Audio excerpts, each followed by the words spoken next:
What is up, everybody? Happy Tuesday, and welcome to the Motor Stardom Show. It's July 1st, 2025. It is the first day of the month, as most of you much know.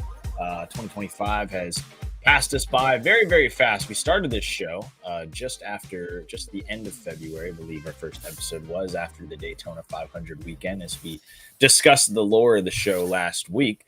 And without further ado, let's bring in a guy I didn't think I was going to be seeing tonight, but here is his beautiful face, Steve Malazzi. What was I going to do? Leave you alone? Huh? I mean, where's Mason Maggio? You know where Mason Maggio is? His ass is on vacation. You know what we're out here doing? We're out here promoting Densey Energy, okay? Oh, yeah. Densey Energy, the sponsor of this show. Go get yours. Use code NotHereMaggio15 for 15% off your Amazon order until tomorrow. So go check it out, Amazon.com, Densey Energy. RJ, how are we doing? Oh, we're doing great. We're doing great. We are here in Tampa, Florida, getting ready to go back on the road for the first time in a little bit, going to Chicago this weekend. NASCAR is in Chicago this weekend. It's going to be a lot of fun. Might potentially be the last time we race on the streets of Chicago, at least in the near future. You never know what is in store. We know that they're likely going to race on a street course, possibly in San Diego next year. But we'll see what the future holds for Chicago. It's going to be a really fun weekend. Really excited. Going to be there for about 4 to 5 days. And love the city, and love the city even more when there's race cars racing on it.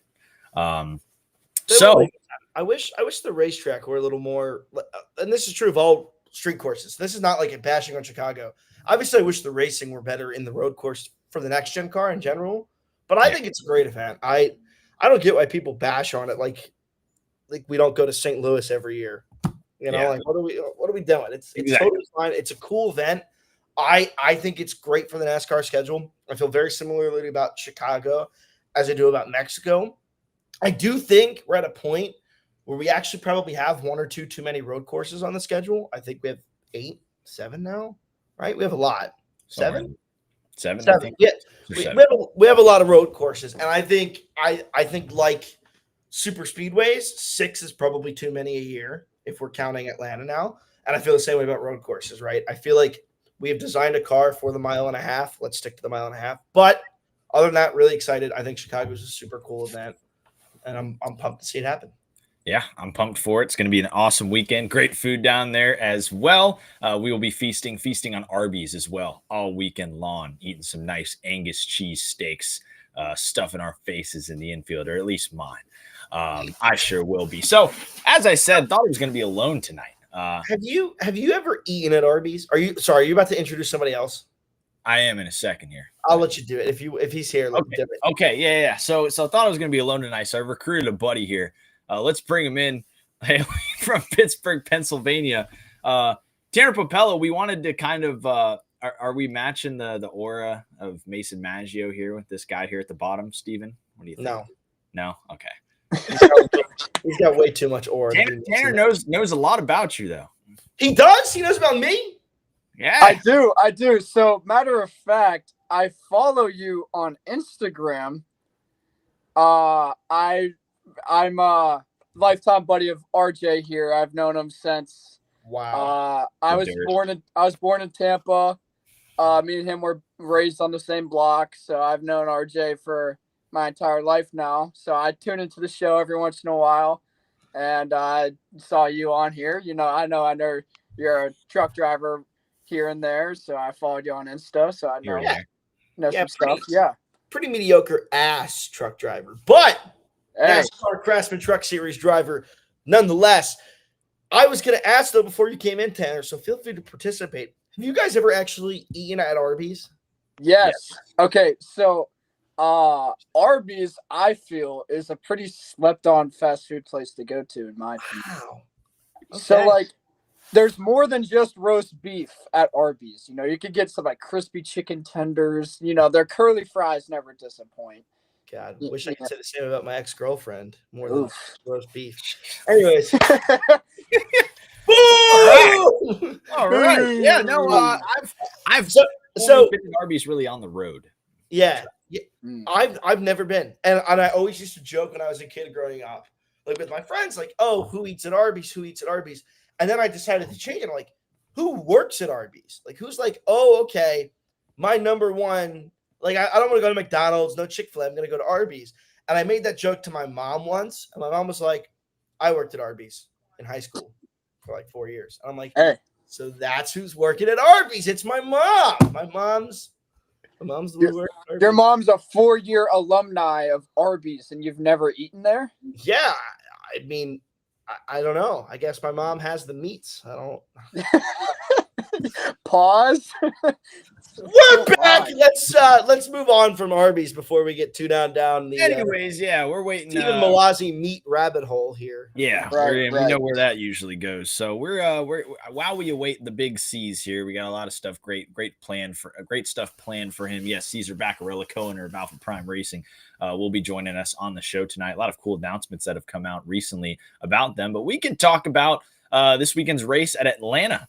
We've had a lot of conversation on this show about the abysmal next-gen racing that we've seen in the past on a lot of these racetracks. I mean, also for background, Tanner's a growing in his NASCAR knowledge here. He's been learning a lot over the last few years. He came to Miami last fall and got to see it really in person for the first time, up and close and personal. And he developed some favorite drivers. So who are your favorite drivers?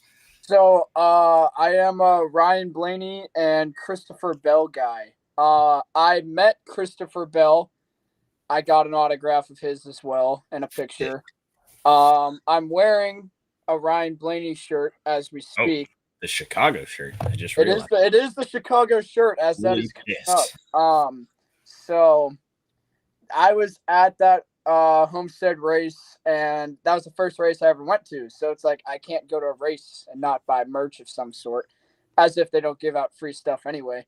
Christopher Bell signed the Straight Talk 400 flag that I have up in my room, and then I got this Ryan Blaney shirt, and Ryan Blaney came up just short that race, which was really disappointing, but still a cool experience. You know, it was a good time. Yeah. Tanner offers that new NASCAR fan experience. So he's really seeing the next gen car. That's his first, experience watching NASCAR. But we saw an absolutely thrilling race this weekend at Atlanta. And I'll bring up our in-season challenge bracket here, which obviously was going to be broken for everybody after Atlanta. Probably with all due respect, the stupidest track to start a bracket challenge off with. 1,000%. 1,000%. So utterly, unbelievably dumb. Okay, imagine if we did seating. First off, imagine if seating were arbitrary. Like it was just completely silly and stupid. I don't know. Like to me, Joey Logano being a 25 seed feels wrong, right? Like it's just not. It's not where he should be. He's probably too. Byron being an 18 seed. Is the fact that Priest was a 15 seed and Drew Byron is crazy. I think Reddick being a 23 seed is the seeding's ridiculous. 1, 2, picking a super speedway. Seeding doesn't matter at a super speedway anyways because it's totally random. Yeah. So, but let's not complain. I don't want to spend any time here complaining. Here's why: because that was one of the best next gen races we've had, and I think we need to really look at the positives. The racing was phenomenal, right? It was competitive. It had intrigue. It had drama. It had action. We got to see the DVP clock rule in action where Denny Hamlin and Christopher Bell gained 17 spots between the two of them because they got out and worked for 2 hours on their race cars and ran 10 laps each. That was awesome. Yeah. We got to watch some great last lap action. We got to watch a little teammate action right here, right? Bowman not pushing Keselowski to the lead. Just great stuff all the way around. Great racing, great everything. Not a whole lot to be upset about. Not a whole lot of controversy to be upset about. Pretty good racing all the way around. And now we just need to figure out how to make Daytona and Talladega like that too. Yeah, we call it the hybrid super speedway right now, and I think it creates racing that we really haven't seen before. And I kind of compare it, because when I go on ESPN radio on Mondays, they you got some more historians on there, right? You know, you got some guys that watched NASCAR probably 20 years ago. And the way I broke it down to one of the guys on the show is that it kind of, if you're a historian in the sport, it may remind you of super speedway racing that we saw 20 years ago. Just the way the field's kind of spread out. And I feel like you have to use more skill to develop your runs and put yourself in a prime position. We saw tires mattering as well. I thought what was cool, Ricky Stenhouse Jr. coming down. How many laps was it when that final pit stop was? Was it 20, 30? Maybe comes down pit road. He was one of the guys that got fresh tires. And I mean, sick, drove himself all the way up to the front. Dude was making 3 wide, 4 wide moves, gets himself to the lead, doesn't get the victory, obviously, our good buddy RSJ. But he certainly put balls to the wall to get there. Also was 2 down at one point. He was 2 down. And was about a lap away from his day being completely over. Because he was 3.5 seconds off the pace, I think, because he'd broken a toe link. He smacked the outside wall. Didn't really get a lot of coverage. I think the contact did, but I don't think him staying out did. And he was probably 5-6 seconds from getting caught, so 2 or 3 laps at the pace he was running, and the caution came out. And that caution allowed him to go down pit road, get it fixed. He lost 2 laps, not 1, and got them both back. Yep. So just phenomenal stuff from RSJ. That would have been a hell of a comeback story if he had pulled that off. Ricky Stenhouse knows about Outback Steakhouse. Outback Steakhouse he sure does know. Does know about Outback Steakhouse, and I want to bring somebody in here now that knows a lot about super speedways as we're talking about him. It's the super speedway goat flexing the watch on us already in the stream. Caesar Bacarella, how are we doing, my brother? What's up, guys? How's everybody doing? Good. How are you, Caesar? Doing good. Good. Brought him in. We're having some technical difficulties, but now he's in the stream. We wanted to get him on. We had Brendan Poole on last week. We had Tommy Joe to start off the year. Still got to get Parker on here. Now we got to get LeVar Scott on here. Alpha Prime drive for 2 races. Let's talk about it. Let's talk about the hot news of the day first. You guys signed LeVar Scott for 2 races. He's going to be making his Xfinity Series debut at Dover in Gateway. I've known LeVar for a little bit now, and his come up in the sport. He's done a great job driving for Rev Racing in the ARCA Menard Series, the same team that Rajat Caruth also came up racing, and then got his start at Alpha Prime, making his Xfinity Series debut. How cool is this to give this kid this opportunity and continue to build the brand that you guys are building? Super excited about it. Just found out the other day, but I think the guy's proven himself. In ARCA. Good reputation. I think he's worked hard. He's going to start at Dover, but the good thing is he's going to be doing the ARCA race before, the Xfinity race. So I think that's going to help, because these Xfinity cars don't have no downforce. On ARCA cars, got major downforce, a lot more downforce, easier to drive. So I think it's going to help him a lot, the day before, get the butterflies out, But I think he's going to do real good. I think he has a lot of potential, the kid. He's shown it in ARCA. You've seen it, you really don't hear any bad news about him. And then I think everybody's been proud of what he's done with the team he's with. So I think he's performed very well, and we're super excited about that. I think he's going to be he's a talented driver. Yeah, I'm excited to see what he does. So that's awesome that was able to be announced today. But overall, I mean, we'll start with how has your year been? How's business? How those mini muffins going? I know you gave me a little sample over there in Homestead, Miami. Got me juiced up for the day. I mean, look at these damn things. I mean, don't you not? What makes you not want to indulge in one of these packages here, Stephen Wazzy? No, I mean that's some solid marketing, right? When you see one of those bags, you're like, I want that. That's a cute damn muffin, right? Which one did I get? I think you gave me a chocolate fudge package. Probably the chocolate. Yeah, probably. I think I gave you the chocolate fudge. The brownie came out first. Now we have the mini muffins. Now we're coming out with a Rice Krispie treat coming out in like 3 months. That thing is fire. But the company's on fire. The girls actually did a video because we like giving back all the time, and we just actually did a video yesterday. It's like, all right, they showing like we love giving back to our customers. Freaking thing went viral. It has 12 million views in 48 hours. I mean, there's no sponsorship, there's no nothing. Just went viral. Just nice conversation of calling a client. The guy got teary-eyed, he's emotional. He's got 2 kids. Like, we're sending you some plushes, this and that. It was so cute, but it was so organic. It was so cool about that. But the brand is doing really good. And you see I sponsor a couple of our drivers too. When they don't have a sponsor, we got to throw the Prime Bites on it. I think at Martinsville we had a double out of Prime Bites brownie and a Prime Bites muffin car, and the muffin car almost won the almost finished fourth. So it was a good day. Yeah. So business is good. Racing is stressful as fucking all hell. I don't. Are we allowed to curse on this thing? I don't know. So if it is, Yeah. Sure, why not? I do it all the time. Let it bleep it fly. out. All right. That's hard. It's been people don't realize how hard it is. If you're a driver, you're gonna realize what it is. The fans don't. I don't think realize what's at stake. It's hard when you go into the series and right now the field there's 22 cars that are loaded.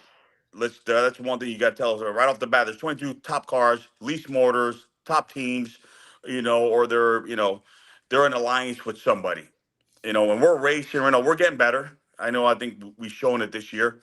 Every year, Parker almost pulled off two of them. Brennan's the GOAT. That guy. I think is probably the most underrated driver in Xfinity. Yeah. I mean, that guy is just, and people don't realize he's racing every week with a non-lease motor. Unfortunately, the budget is what the budget we have, and we're trying to, we put money in because, everybody's a little short. We're doing what we can, but we have a great crew chief. Frank is a badass. The car handles, but the guy knows when to go, when not to go. He knows when to race hard and when not to. But he's consistently top 20, top 20. 18th, 16th, 15th. He's pulled off his top fives, his top tens like crazy. But what I'm so proud about him is like when you get a driver that that team is underfunded, don't have a lease motors, you're down on power, and you're coming out and you're beating these bigger teams. It is like, all right, that's a good data boy, because that team is probably racing with 1/4 of the financial backing of these top teams. Yeah. I mean, the fans probably don't know what it takes, and it's all about money, money, money, money, money. We put money into the team, constant. It's like Tommy Collins like, we need more money. Okay, we need more money. We're trying our best, to grow it, but I think Brandon has helped the team show what we got for what we have, and we're getting better sponsorship. Now we're getting better, really good drivers. We got Parker, that signed up. I pushed for that one like crazy. Super talented driver. Another one, super young. I think he's got some bad luck. Unfortunately, he's had a lot of bad luck on his way and can't finish. Didn't finish a few races. And the last, I think he's got I think it's 4 or 5 straight he has right now. It is what it is. Sometimes you just come out, you're scratching your head. But other than that, I mean, I'm proud of the team, what it's done, the future of the team. I mean, Parker. I mean, dude, the best I think showing we've had is when Parker almost won. I believe it was at Dover, if I'm not mistaken. Um, Drove the hell out of that car and literally almost got the pole by he barely missed it. So for us, for not having, the Roma arms, all the sim time, the chassis dynos and all this high tech stuff where you have no affiliation with Chevy or no, Chevy don't help us, nothing, so to go out there and almost sit on the pole, what I mean, is just, it's an attaboy for the driver. He's a great wheel man, for qualifying. I mean, that guy, that kid is just, man, even if he qualifies the way to qualify, he's always unhappy. You can never make him happy. That's what I love about him. He'll come out, qualified 8th. Oh man, I left more on the table over Joe, which is great. He's so competitive. But that team has done really, really good. And like I said, the 44 is just, it's also been a beast. The 45 struggled at the beginning of the year. Didn't really have a crew chief. People didn't know that. We had a hard time with that. But we got a crew chief now. And now it's got 2 top 20s, I think, in a row or something. It's getting more momentum. It's doing a lot better. Yep. Yeah. I mean, one of the things a constant theme on this show, by the way, nice to meet you, Stephen. I don't think we've ever formally met. Yeah. But one of the things we always talk about this show is what it actually takes. Because, me and Mason Maggio, we are not big time race car drivers, right? Like we are bottom of the barrel, grind it out kind of guys. And we love to talk to people like you who are just like that, right? Grinding out, putting a team together, figuring out. We had Brennan on, I think last week, and he told us that Pocono was the first race, I think, and the only race he had run with a leased motor all season long. First time running with a lease. Yep. Yeah. So I mean that kind of stuff's crazy because you see, I mean, he is right. He's up there with Sam Hunt racing guys, who are second Toyota programs getting basically a Joe Gibbs B, right? Yeah. And that's where you guys are running in points with Brennan. And it's but awesome. It is like you say, it is a Joe Gibbs team. It's like it's like I feel like Joe Gibbs has explaining to do on a Monday morning when Brennan. I'm not being a jerk, but it's making the team look bad because you got somebody that's a quarter of the funds. And guys, what's going on here? You should be smoking us. So to me, as a team owner, I'm so proud of it. Like you call yourself you're not bottom of the barrel drivers. Unfortunately, there's I say this all the time. There's drivers out there that are so talented, but it's money. Unfortunately, it's so hard to get, the sponsorship. It's hard to sell it. And then some drivers are better than others in selling sponsorship, and sometimes as a team owner, you got to pick a driver that is not the most talented driver or doesn't have to, but the team has to make an exception because of the cash. Yeah, it is, because at the end of the day, it's a business, and we're really bad at it because we just lose money all the time and we keep pouring more money into it. But I'm like, we're gonna get better. We're gonna get Tommy just laughs at me. He's like, Josh, watch, we're gonna get to an A team one day. We're gonna get there. We're gonna get there. But it's so hard, and I love seeing. You want to call it the bottom of the barrel? I think it's the less fortunate drivers. Yeah, we'll go with that. That's a better term. That's the less fortunate drivers that don't have the opportunity to, to drive the great equipment. Yeah. So yeah, and then it's hard too. It's like there's a lot of drivers that I talk to, don't mention names, that are in good teams right now, and they told me, man, it's the pressure that they have because you have that one opportunity. They have to perform because it's the devil's advocate. He's like, you want to wish you're on the top team, but when you're on that top team, you got to show because you're going to look really bad when you can't perform on top team when you got a top car.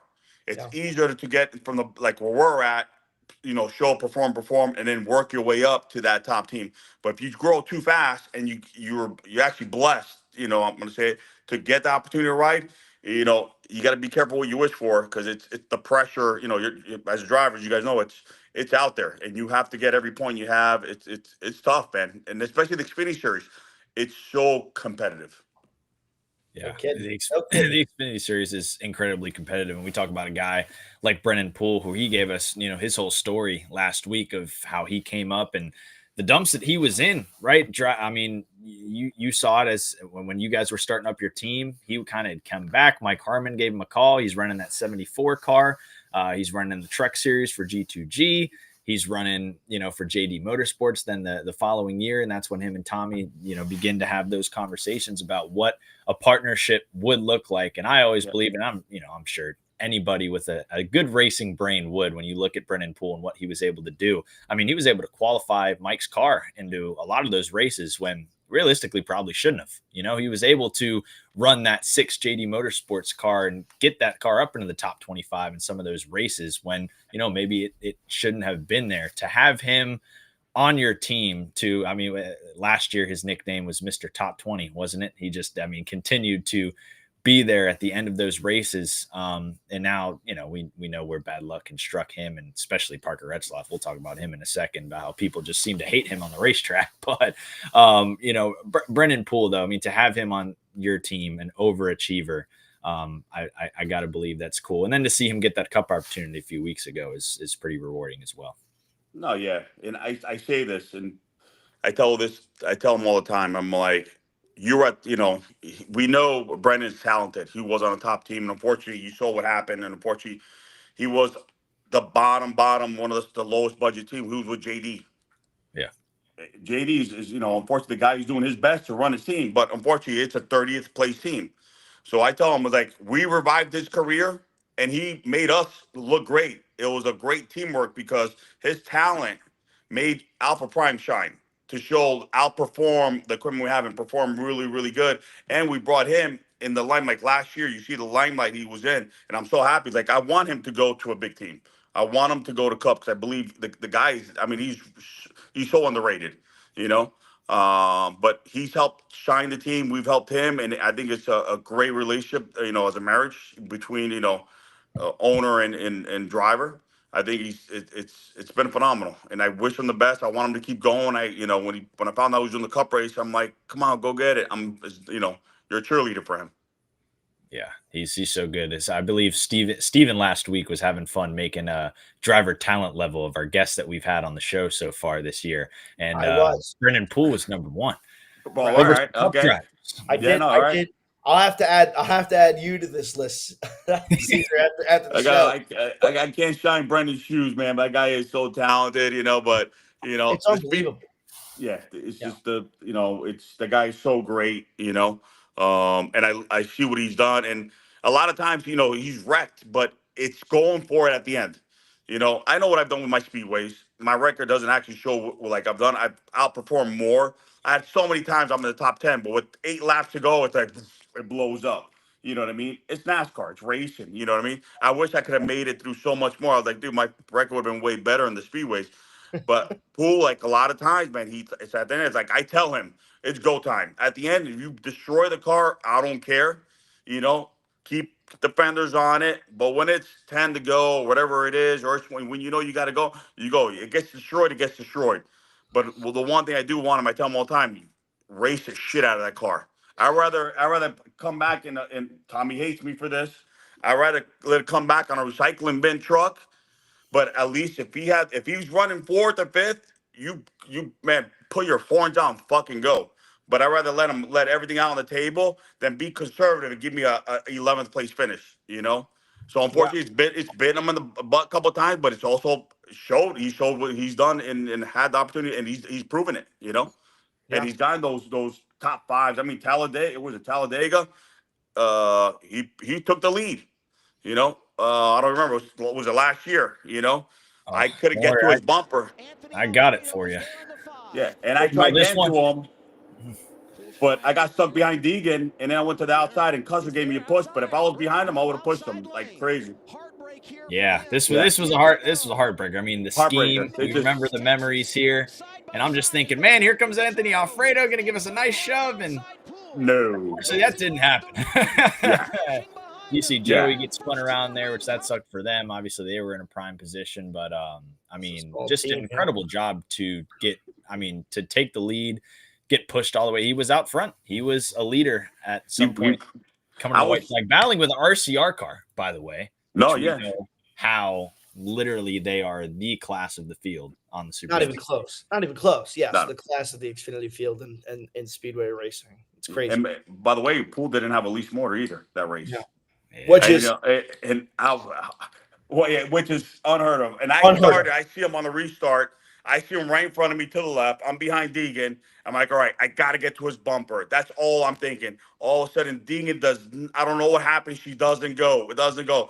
Then I went on the outside. Custer gave me a big push. I could never get to him. But, man, if I was able to get to his bumper, Alfredo pulled out, I would have not pulled out. I would have just, bro, I'm pushing you to the end. You know what I mean? Yeah, I remember a lot of people were mad on NASCAR Twitter at Fast Pasta for that one. Because they were like, you not only you gave up your own shot to get a better finish too. You probably hurt yourself at the end of the day by not just pushing Poole. But he justified it. He was like, hey, that's the move you got to make. But I don't think so. I think he should have probably pushed Brennan there and waited a little longer to pull out. But that's just my. Yeah, wait, like I said, Pasta's he's a cool cat. I love the kid, but I think he got too excited too early. If he would have would have been better for him and better for us. But unfortunately, we pulled out too early. And I'm like, once he pulled out, I was like, oh, damn, but it is what it is. Yeah. He was wanting to get our motorsports to victory lane, but a track that wide, making a move in the outside lane is just like, got to have a killer run to be able to make killer runner. Yeah, somebody's got to be behind you, man. You got to the B teams have to work together to beat the freaking A++++ team, which is RCR at the super speedways. But unfortunately, didn't happen. But I think it's safe to believe that Brennan Poole can easily put himself in the same spot come Daytona and Talladega. And I know. Talking a lot about your drivers. Talk about you at Super Speedways for a second. I called you Mr. Super Speedway back in February because you seem to just be able to, you had some bad luck for a while. People were tearing you up. You were getting caught up in those melees, and that'll happen at the super speedways. But you've been able to get yourself a nice little track record lately with some good finishes, keeping her clean, being there at the end. At the end of the day, that's what matters. And you bring home a good finish and good, owner's points for that 45 car. What has these good finishes meant for you over these last 2 years? You're only running so many times in the year. So to be able to get a good finish, right, and kind of be able to take that for the next few months and sit on that, how good does that feel? I mean, like the first top 10 we got was like, I think I yelled on the radio like a madman, I was just so excited for the team. And for us, it was like the best finish for the 45 car. Yeah. And it's been so frustrating because I think I've been 13th 3 times, 12, 14th, when you're so, and then there's times where you're in the top 10 and when it's 3 to go, 2 to go. I've been wrecked coming to the checker right when you're 150 yards away. You see it. You got to get your top 10. Boom. So I've learned a lot because I don't get to race a lot, unfortunately. So doing the 4 6 that I get to do, you know, when you start accumulating, like now I've learned a lot, what drivers to trust, where not to trust, where to be conservative. Like I've been in the top 10, I was like, all right, time to pull out. I don't like it. Because on TV, you don't see how these cars are moving, on the speedways. And then sometimes it gets nasty. It looks like they're short track racing. You see the cars out of control. They're beating and banging. It's like, all right, the wreck is coming. The wreck is all right. Time to pull out. Let me go back. Let me take a breather. And sure enough, it happens. Then you go. But when it's 10 to go, when it's 10 to go, 15 to go, I think Daytona, you have to go sooner than Talladega. But sorry, Talladega, you got to go sooner than Daytona because Talladega could go green. But it's you just go, and then you hope I call it playing chess with a rattlesnake. You're hoping you go in the right spot and you don't get bit, and when you think you got it. But I think it's just experience, trusting certain drivers that you drive with, who to get behind and so forth. Especially like the choose at the end, where you want to be. Choosing the inside lane when there's green white checkered, it's not the fastest. The middle, to me, the outside lane is always faster. It gets good momentum. But the bottom gives you escapability. So you pick and choose. But I think the experience has helped me a lot. They give me a little bit better handling cars, and luck. There's speedways. You got to have luck's got to be on your side. Yeah, exactly. And a lot of it is luck. And the next thing, I don't mean to cancel you out here, Steven, but we're going to have some Florida boy talk for a second. No, it's fine. Mr. Florida down here in the bottom, just because Steven's up there in PA, really up there. I mean, PA, which Tanner is in PA right now. But Mr. Tanner Popella down here, bottom left, is from Tampa, Florida. He's a Florida man, and he got to go to Miami for the first time last fall. Caesar's a big Miami guy. So Tanner, we can ask you here, what was your favorite experience of going to Homestead, Miami and being in the Miami area? So the coolest thing about going to a NASCAR race is outside. The first time, by the way. First time. Yeah, for sure. The coolest thing about it is everything going on except like outside of the race as well. Like there's so many stuff going on. There was a mariachi band playing when I was out there. There's a oh yeah, that's right. Yeah, there's a Zen truck where if you're 21, you sign up, you get free Zens, stuff like that. Just the whole experience itself is like not what you'd expect to see when you go to a NASCAR race for the first time. There's just so much going on. I was in the race by myself because obviously RJ was in the infield. So I met up with this elderly couple, and they're like just showing me like what to do when you're at a NASCAR race. They're like, oh, you got to get yourself a radio so you can listen to drivers and listen to different people, different commentating while you're watching the race and stuff like that. So the whole experience at Miami was super cool. I really would like to go to another one. It's a beautiful track. And how excited are you, Caesar, that we're getting the championship race back there next year in November? I'm excited about it because it's a handling track. You know what I mean? And I think we've handled pretty good there. so I'm super excited about that. The Phoenix, I think it's some good racing, but I think I think Homestead it's a handling track and it's a driver's track. So I think to put the champion, it's not the most exciting race to watch, but I think what it does is you want to be a champion, dude. It's one of the hardest tracks to drive because there's no handling after 3 laps. All you hear is on radio. It's like, dude, this car sucks. This car is all over the place. So it's Homestead, you get 3 laps, and then it's tough to drive. So I think it's the water champion. If you do good there, you deserve a championship. At the end. Yeah. Stephen Wozzy got 3 laps at Homestead too. First off, I had 17. I'll have you know, asshole. It was the last place finish, but it was 17 laps. Well, your first 3 were super fast. Then they were. And you know what? I was not. Caesar, I was not the slowest car at that racetrack. Okay? All right, there you go. I was the second slowest. Yeah, but not the slowest. That's what matters to me. The one thing I have 2 things that I think are really interesting. I think the rotating championship thing has got to happen, right? Yeah, because you could have somebody who is historically dominant, and let's just say we kept it at Homestead every year, and if they suck at Homestead, they're never going to win a championship just because they're not good there. And I think we kind of saw a semi like that phenomenon with Phoenix, where Penske wins championship after championship, despite never really having the dominant car in the course of a season. The second thing I want to touch on that we totally skipped over is you and Brennan Poole had a very rocky start to your relationship. If I remember. Oh my God. Yes. And we never talked about it, but I kind of want to bring it up because I want to know. Go ahead. And I talked to Poole about it yet. So I'll let you tell the story, but that is your debut race, right? In the Xfinity Series, first start. At Phoenix, I'm going to tell you this story. So I felt like dog shit. Yeah, you tell it. In the stage for this one. Hold on. All right. So one thing I am on the speedways, I am a courteous fucking driver. Okay, people don't realize if I'm running the top 10 and there's 50 to go or something, and bro, I got, love or somebody they want to get in, they don't fit, I let them in. I tap the brakes, let them in, because I'm not going to race somebody hard when, destroy the car.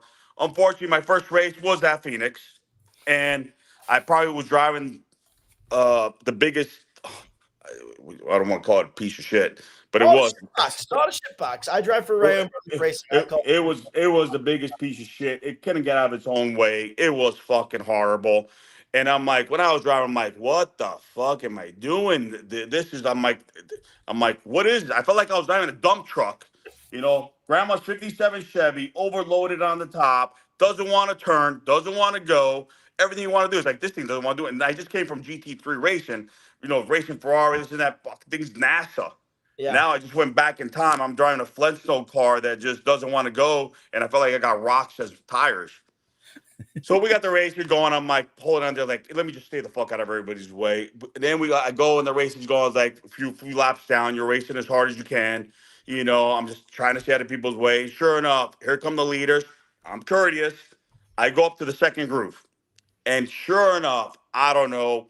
The leader goes by me, and Brennan comes through the outside, and I'm holding my lane. There's the video. Even NASCAR said it was like, he comes in on the outside and then just cuts down, and boom, I hit him. He goes into the wall.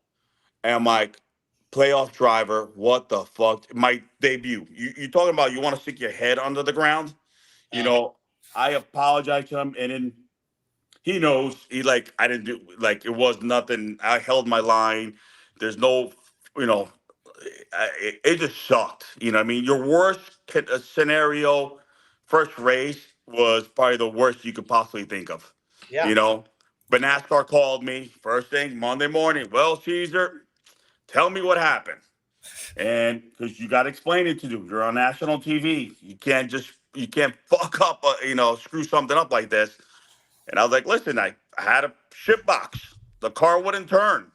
I was courteous. I was holding my line. Every time the leaders would come, I would go high.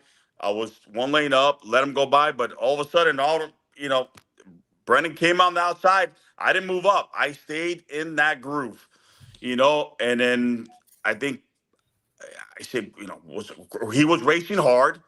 I think Brendan should have went on the bottom, that's what he should have done, and just followed, the leader. But I think he tried using me as a pick, Yeah. What's your driver And Caesar? Tell him what he's got to do. no, so he was gonna use him as I think and I told the guy, I'm like, and he's like, listen, I think he used me as a pick. Unfortunately, it didn't work out, you know, and unfortunately he caught me, he got caught on my right side. I held my fucking line. Yes, we weren't fast, but we held my line. I didn't move even a tad I was like, bro, I can't say the word, but and yeah, so all of a sudden, boom, I feel the jolt and I see him going to the wall. I'm like, shit. So me and Bree, we talk about it, we joke about it, and he knows, like, bro, don't even bother. It's not even. He's like, he knows, you know, Brennan is driven for the bottom too. Okay, Yeah. so he knows there's days, dude. You want to say you're in the way, you're in the way, but you want to be not in the way, and you're trying to be not in the way, and all of a sudden you accidentally got in the way by just being there, Yeah. and so we're cool about it, but when he first came, when they was like, "Hey, I want to sign Brennan," I'm like, fuck. I'm like, damn, it's Brennan. I love Brennan, but Phoenix, And the first thing I saw him, when I saw him, I'm like, bro, Phoenix. He's like, seriously? And he's like, I'm just, he's like, bro, don't worry about it. It is what happened. And it was no hard feelings. And that's why I think I got a place in my heart for him, and I pull for him. And, when there's certain things we got to do money wise, like, go ahead, because and I think he's such a great driver. And unfortunately, it was just shit happens, bro, And then, like I said, it's you know, I think he used me as a pick and it backfired, but it's racing hard and you don't have all this time to make your decisions. People don't realize you're fucking flying, And when you go in a turn, you're making decision instant, And unfortunately, I wish I had a faster car. Yeah. Yeah. No, I know. I know the feeling. Trust me. So after a debut like that, I also had some problems in my debut, but we've heard the story plenty of times in the Motor Stardom show. No need to hash it out. How do you recover from that to go on? Now you've had 33 starts under your belt. You've got a few top tens. What was the sort of mentality after the race where you were like, hey, regardless of what actually happened, people are going to look at this and say, fuck. Oh yeah, Yeah. you got everybody wanted to kill me. Yeah. I'm like, dude, it's like I just won 2 championships in GT3. Now I'm like, bro, dude, the shit you get on Instagram or it's ruthless. You got to Yeah. do this in somebody's basement that doesn't know anything about racing, and or cars, and it's just literally hammering you, and you cannot. It's like it got to me, and then all of a sudden I had to do Homestead. You know what I mean? And I'm like, damn. And it was bothering me because unfortunately, I, I'm a perfectionist. You want to be the best at what you do. And I knew I was like, I'm racing these guys that are really, really good and better equipment. So I got to go to Homestead. Like, right, I got to qualify. I had no points. I got to qualify for this race now, So I'm like, shit, I got to perform. I got to send it in. It's got to do good or I'm going home. Then I'm like a real asshole, So I go, thank God we had practice back then, I'm like, you Yeah. go, I had my few minutes of practice, I think I did like 4 laps and I go qualify. And bro, when I qualified, all I know is BJ McLeod coming up to me when I got a car, gave me the big bear hug for me. I out qualified Jeremy Clements toe to toe. And I'm like, dude, Homestead, it's not, So when I went in turn one, man, I can remember turn one at the one didn't lift, give it a light lift, get in the middle, get on there. Like, come on, stick, baby, stick, got a little loose. Same thing, 3 and 4, drove it in hard, it stuck, and then I'm like, they're all cheering on the radio. So it was that emotional that just qualifying for this your second race, knowing you have no points, knowing you don't have I have a PME motor.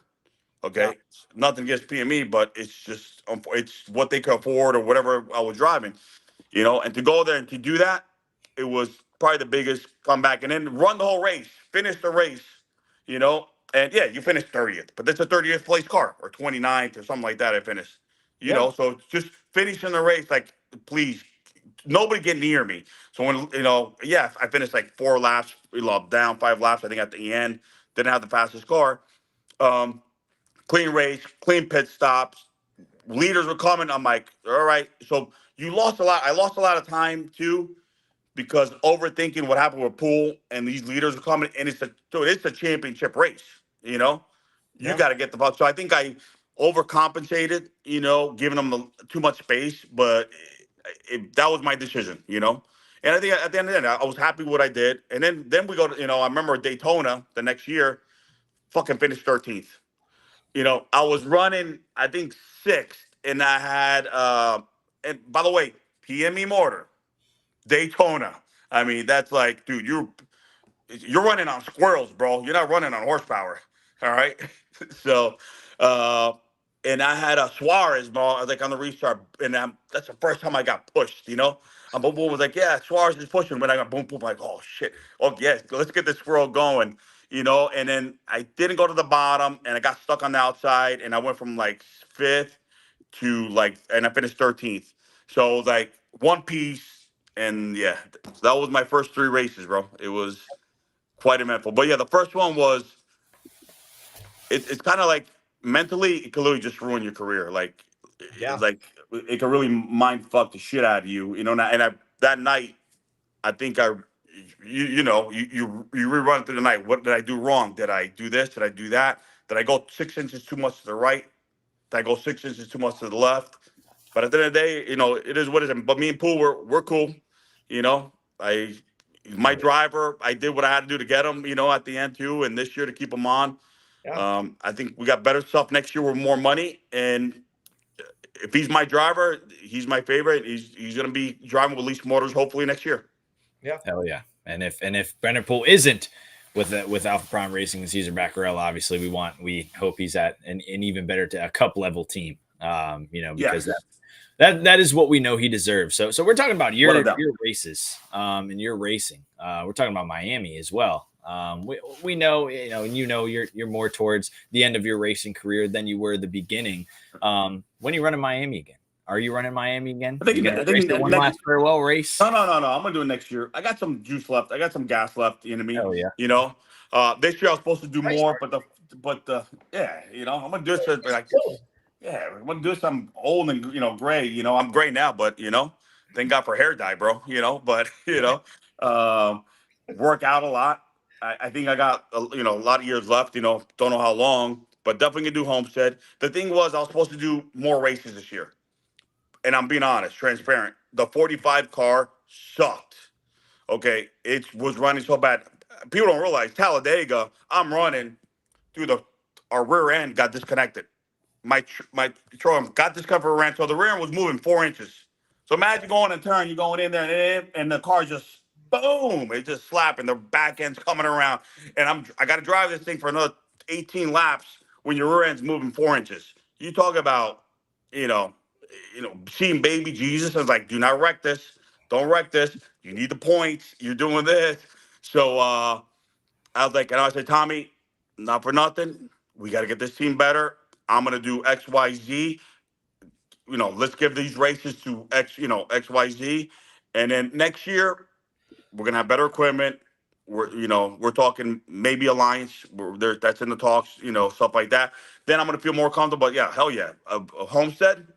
Yeah, definitely go back there. Road course.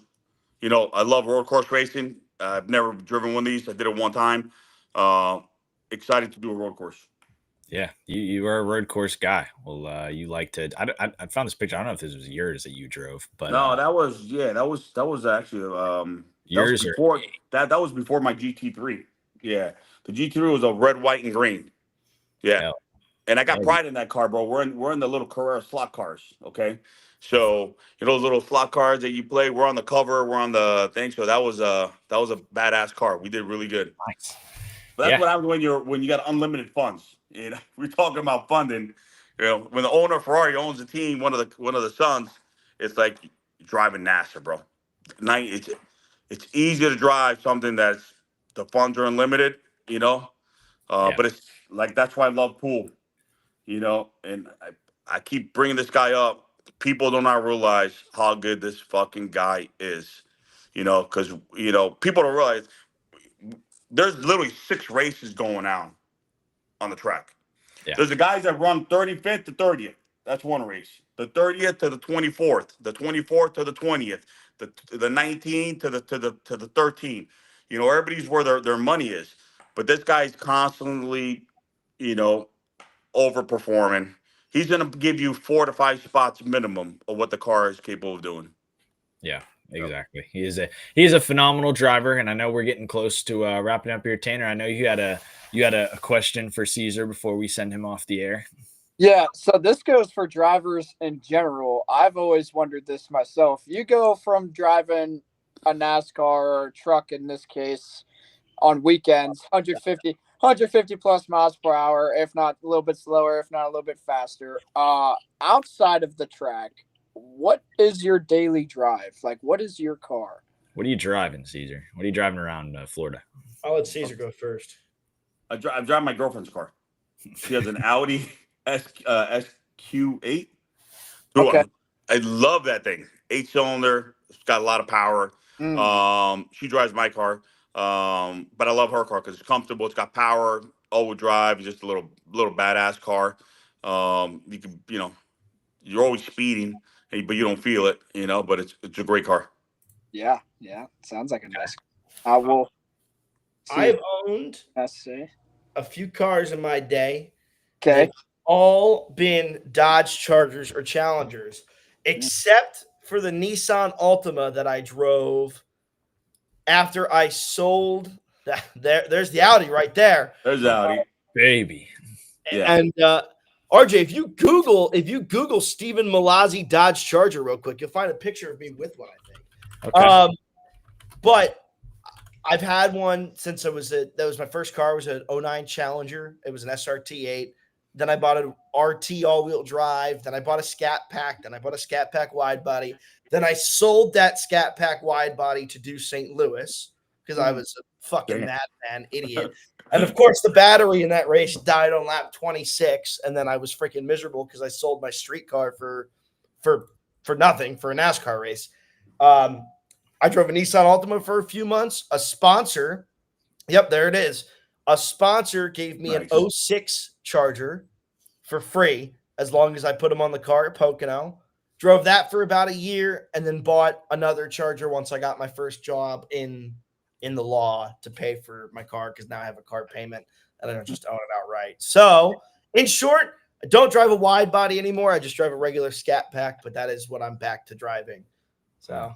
Yeah, I don't know. I think you should be driving a Dodge race, truck racing now, man, because you're all about Dodge, man. You're representing Dodge on the street big time. Thank you. I have tried. I'm going to keep going. What is this photo doing? This has nothing to do with Dodge. That's just me looking ridiculous, like I'm about to solve a legal issue or something. I don't know. It's kind of aura. Thank you. I am working on that, Caesar. I have sent some emails to Dodge trying to be like, hey, you're bringing back the Hemi. Guess what? Maybe you should be with the guy who's never driven anything but a fucking Hemi in his whole life. Exactly. So, I'm a big Dodge guy through and through. I love them. I mean, they're my favorite cars to drive on the street. And I have I don't mean to cut you off here, but I do have another question for Caesar here. Ask it. This is relating to your protein mini muffins. Ooh. I'm based out in Pittsburgh, so I'm curious as to if they're being sold up here and where I could buy them. AlphaPrime.com. So AlphaPrime.com, yes. We're in all vitamin shops, GNCs. We're in a whole bunch of supermarkets. Don't know the Pittsburgh area, but we are going into 7-Elevens, Target, Costco. So like the last 6 months, we're going to be going to a lot of stores, which means more racing money. Okay, so all these sales are going to be bringing in a lot of more racing money. Got more racing budget, but the company's been blessed. We're going to be going into all these stores. I mean, Sheets. I don't know if you know Sheets, Casey's. Hey. Yeah, Sheets, Casey's, stuff like that. Convenience stores. We're going there. We're going to be. It's probably be almost everywhere within probably the next 6 months. Super excited about it. We give a lot of back to our customers, the military, stuff like that. But at the end of the day, what I'm loving about this is, more money for racing. Give it back. Like I said, our drivers, they wear the Prime Bites. A lot of people don't realize when there's a Prime Bite on that car, that means there was no sponsor. show, but we want to elevate the team, you know, because I've been saying this over and over. Like, you want to be a top 10 team, you know, but we want to take the next step. I think that we were down here, you know, we're D, you know, when you first start your C, we're a B. I want to go to the A minus, you know, and I want to win. You know, when I mean it's we, you know, with the race team. You know, I want Brennan to win. Parker. You know, I told somebody the first win we get, I think we're gonna have to sign waivers because we're gonna disappear maybe for a week and not even show up for the next race. I mean, yeah, it's gonna be hard. Everybody's gonna be invited, but yeah, the Pittsburgh. Yeah, just we're Vanish Stop GNC. I don't know the stores because I'm not that smart when it comes to the locations. But if you go to our website, there's a locator. You know, but the best thing is just go online. You know, Prime Bites. You know. I mean, That's Tanner, easy. primebites.com, you can build your own box. What do you Build your own. doing? Yeah, there you go. Oh, wow. Hey, you know more than me. Build your own box. You know. Oh, beautiful. Yeah. You can pick 12 flavors. You get 12 flavors in a box. You want to try them all. You can mix them all. We've got a bunch of them. We've got birthday cake blondie, banana nut, peanut butter candy, cookies and cream, red velvet. Go get yourself primebites.com. Go get it. I think he wants to drive a Chevy in the Xfinity, like a number 45 car right now. You know, he wants to Dodge. You know, sorry, Dodge. You know, we're gonna have to get him behind a wheel, okay? You know, he's and remember, buttering him up. when you buy a Prime Bite, you're donating to, to Pool's lease motor deal. You know, yes, you know, that's where it's fucking going, okay? You know, yeah. Hell yeah. I love that, man. I love that, man. So, thank you so much again for coming on here, Caesar. I've told the story probably a few times, but Caesar was actually the guy that got me my first ever exclusive report in NASCAR for Mario Gosselin driving the Daytona race that he actually never got to drive because it rained. It got rained out. Yeah. But he did facilitate me getting my first ever exclusive report way back in the day. So always thankful for that, and always been a great friend throughout our time in the motorsports industry. Florida guys, hopefully I'll see you soon, but I know we'll see you at the end of August because when Daytona comes around, it's Caesar Bacarella time. So yeah, it's gold time. So I know you got some fun stuff coming up to announce about that, and we're looking forward to it. I will say we're going to be doing a lot of fun stuff with this show live in Daytona. So you just keep me posted on your itinerary, and we're going to get you involved. 10-4. We're going to make sure.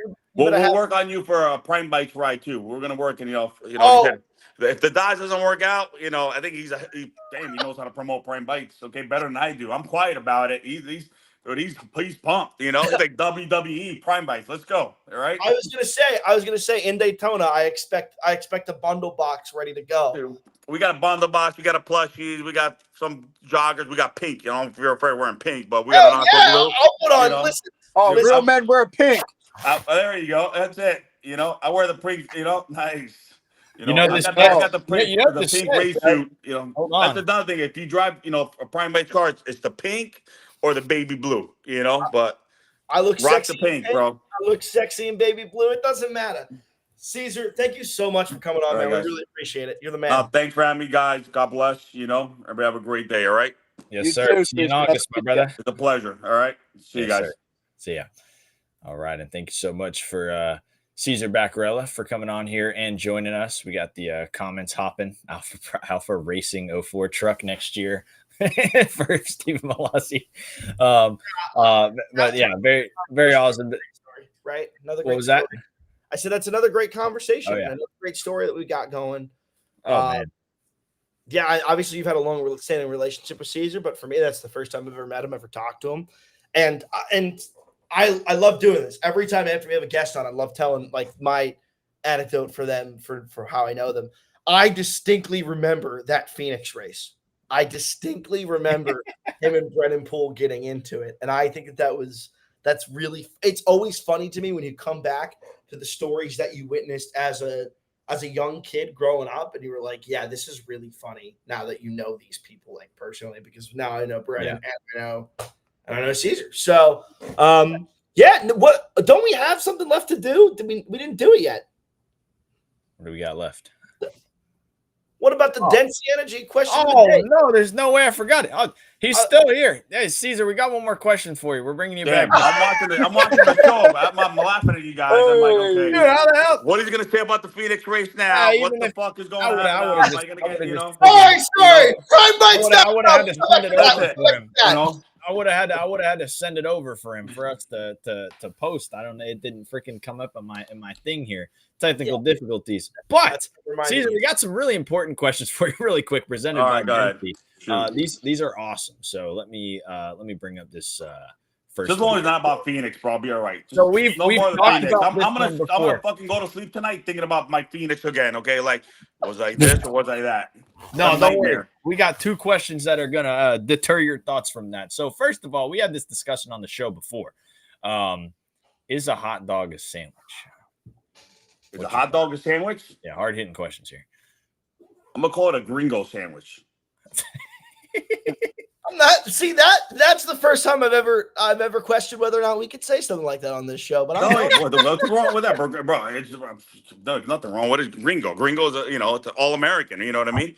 So I think it's it's a gringo sandwich. You know what I mean? An all-American is now he's dying over there laughing. My explanation of it didn't go too well, and it. Okay, what would you say? I basically was going on a ramble of why it's a hot dog and not a sandwich and stuff with the the hot dog itself, the wiener. It didn't go well. It wasn't a good sentence. Technically, it's a sandwich, bro. It's 2 breads. It's stuffed in the middle, so it's an all-American. To me, it's Yeah, RJ was talking about how he liked hot dogs in his mouth and stuff, and it got really awkward. No, we don't know about that. Yeah, exactly. The show got really uncomfortable. Bro, we are. I think it's PG-13. What are we rated on this? We're going up every minute we're on the air here. So. He's gonna be banned for 2 weeks. Right. Put it down. Yeah. Keep it going. Yeah, when you start working more brand deals, that's when you have to figure out what your limitations are. But right now, Dempsey supports us every step of the way. So, we are very happy with that. And so the second question we throw in here, this one I was more excited to ask you. CRTR_W says, how many coyotes could you take in a fight? It's a good one. Me? Yeah. I don't know. I'm being honest. It's just before I grew up, bro, I grew up damn poor, bro. It's I got to where I'm at. The only thing I'm afraid of is sharks and ghosts. But when it comes to coyote, I don't know. They're just, bro, I don't know. How much does it take? Depends do I have a stick? Do I have anything? If it's just bare hands, I don't know. We'll give you a shovel. You get a shovel. Shit, what shovel? 5, bro.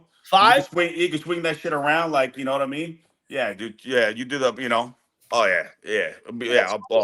Oh yeah. I would have given you 7. Why do we keep pulling up this picture? And if you give me some race fuel, I'll dip the tip in race fuel, light it on fire, bro. And then I'll be like, come on, let's go. Give me 10. Let's go. 10. Yeah. They're gonna swing a Sunoco fuel can around or something, or take a part off of the car. Yeah. I'll scare the shit out of those it coyotes. Depends on how many prime bites I eat before I fight the coyote. Yeah! Hey, Tanner's getting the marketing, baby! Tanner! Another plug. Now if you do the Alpha Prime pre-workout, then I'm lit, bro. I'm like a lunatic. Then it's WWE. Let's go. Come on.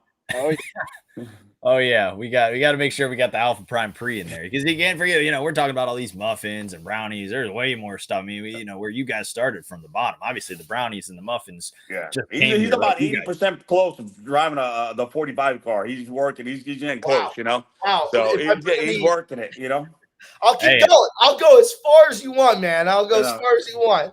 Hey, and I'll keep going. Maybe we'll do Homestead. I don't know if he's chicken shit for Homestead because you only get 3 laps of good tires. So, but and he had a bad experience. He makes fun of me at Phoenix. I'm gonna make fun of him. I'm like, come on, bro. I'm gonna give you Homestead. Make him see baby Jesus after a few laps. You would have loved this statistic that we had earlier in the season. I was the first driver in 5 years to have back-to-back finishes in 2 national series races. So. Last place finishes. Back-to-back last place finishes. Oh, damn. So, okay, damn. I've got one of those. You can make fun of me all you want. I got plenty. If people don't realize, just being in the fucking race is the feather in your cap, bro. People don't realize you're in the race. You qualify. End the story. I'm good. If it's 38 drivers in Xfinity, guess what? You're 38 of anybody else. So all props to you. You made it. You when I qualified for the race, you earned it. Let's go. Caesar, you're rocketing up the list for favorite guest on this show, just so you know. I mean, I'm blushing. I don't know if you could see because I'm so Italian white today. No, I'm Italian and tan. I don't know what's wrong with you. I don't know what kind of Italian you are, but I'm Sicilian. I'm tan. You're the gringo Italian, I guess. You know what I mean? You're the white version, I'm the whiter the South version. Jersey Italian. I'm not the Florida Italian. I grew up I'm New Jersey Italian. I'm from Garfield. Did he do his research? Come on. Your Wikipedia page says you're from Parkland, Florida. No, that's now, man. Grew up in Garfield, New Jersey, bro.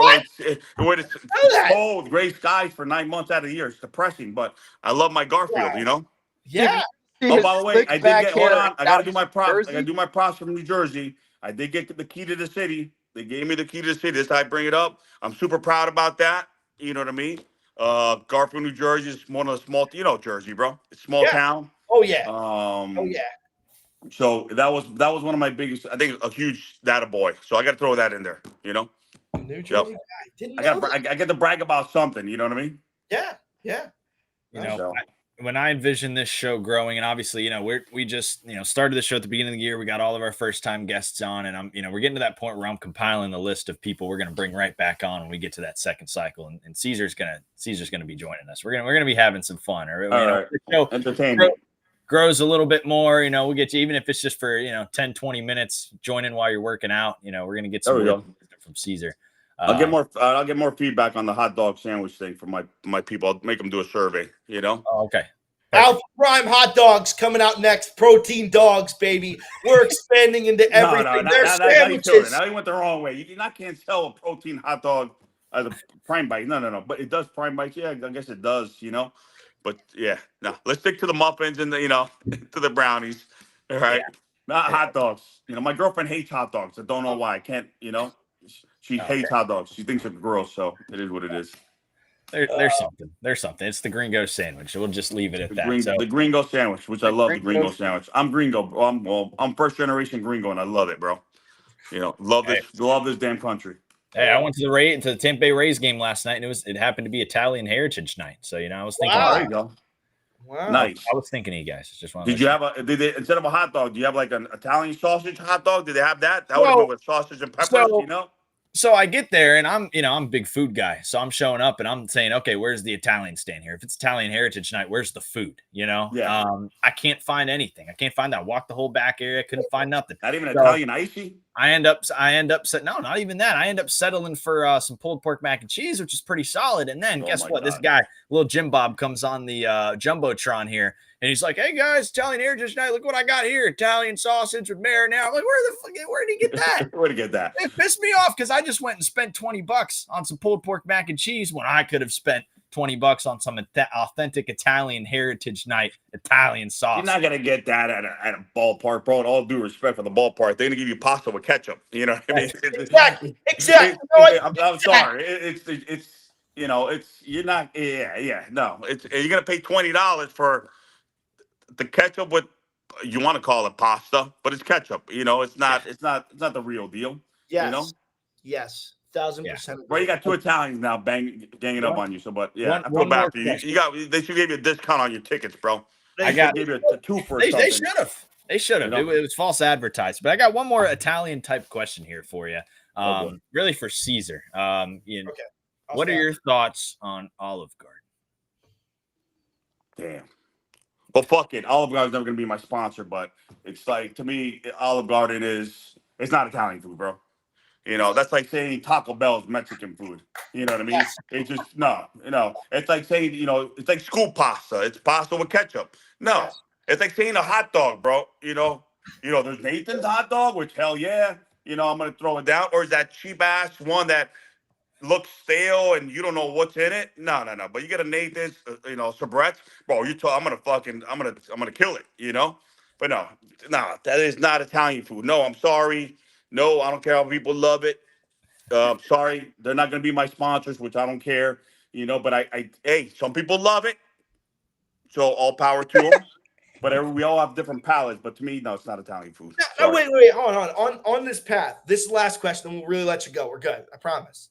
So I'm probably gonna get a lot of bad fucking text back for saying all this, you know. I strongly agree about the Olive Garden thing, but how do we feel about Outback Steakhouse? Okay. All right. What do I think about Outback? I like it. Okay. I like it. It's to me, it's okay. It's the best price steaks you're gonna get for the budget. Yep. I think for back in the day, I remember I used to go out. I loved it. You know what I mean? Now I still go back in the day, but to me, hands down, like you cannot compare them to a Olive Garden for like Italian food. To me, they are respectable, and for the budget, for what you pay, for what you gave, whether baked potatoes or everything, but their steaks, no, to me, it's you get your money's worth, hands down, and it's very very. I think it's good. I got some Outback Steakhouse coming your way, Caesar. Next there race. you go. Next All right. I would like to debate the Texas Roadhouse. Hey, Tanner, no, Tanner, shut the fuck up. Bro, now you're comparing Chevy. You're comparing Chevy to Ford, guys. Stop. It's like yeah. They're both, but Outback, yeah. I appreciate the plug. Okay, for real, we're good. We're good this time, gentlemen. We're good. We're good. Caesar, yeah. Thank you so much. Yeah, I stay on. I'm just peeking. I'm listening to the thing because I know how to tune back in. So just black me out. Let's go. All right. Oh, yeah. Thanks right, so guys. much, Caesar, and I'll see you in August, brother. Yeah, I'll send you guys some hot dogs, or I'll go to Publix here and I'll send you guys some hot dogs, and then you guys investigate whether you think it's a sandwich or not. All right, guys. Let's go. Sounds All good. right. See you, boys. So okay, so Caesar brought up a good idea. So we'll just we're gonna have a hot dog show, not maybe dedicated, but we're gonna have a segment on the show in the future. we're all gonna try some hot dogs. We're gonna evaluate them.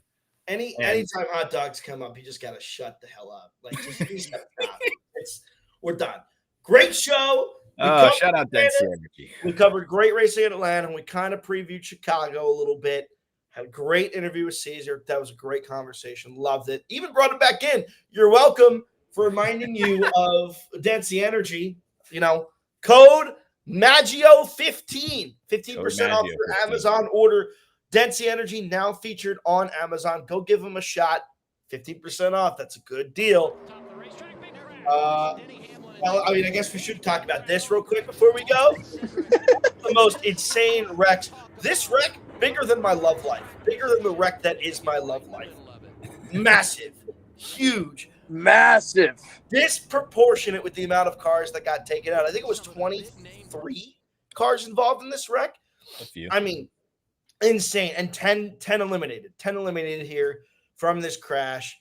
Unlike anything I've seen at a super speedway in a long time. I think in the next gen era, that's pretty much one of the biggest I've seen. But, I loved it. It was good times. I'm sad we're done in Atlanta for the year, and I look forward to going back next season. We can talk about – how the hell did you even do that? We can talk about next week because we are over, and I got some mac and cheese waiting for me, so I'm freaking starving. Got to talk about TNT.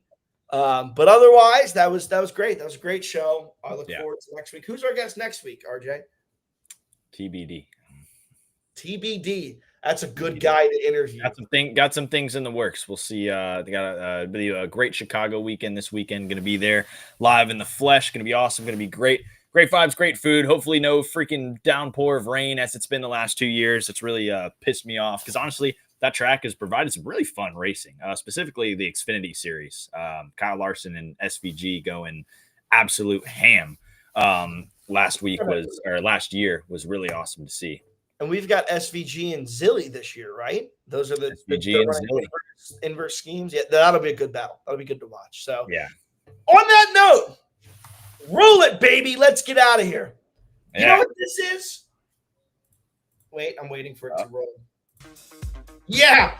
You know what that is? That's RJ. He runs an Instagram account that for some reason got a bunch of followers. That is supposed to be NASCAR Xfinity Series / Truck Series driver Mason Maggio. Clearly, it's not him. Some random Pittsburgh Pirates fan. I'm NASCAR Craftsman Truck Series driver Stephen Malazzi, and together we are the Motor Stardom Show. Every Tuesday, 7 p.m., we talk about racing. We interview interesting guests. We talk about Prime Bite, baby. doesn't get better than that. We talk about Outback Steakhouse. We talk about NC Energy. We basically talk about whatever we feel like. So next week, we don't know who's going to be on here, but if you want to find out, tune in 7 p.m. Tuesday night, the Motor Stardom Show.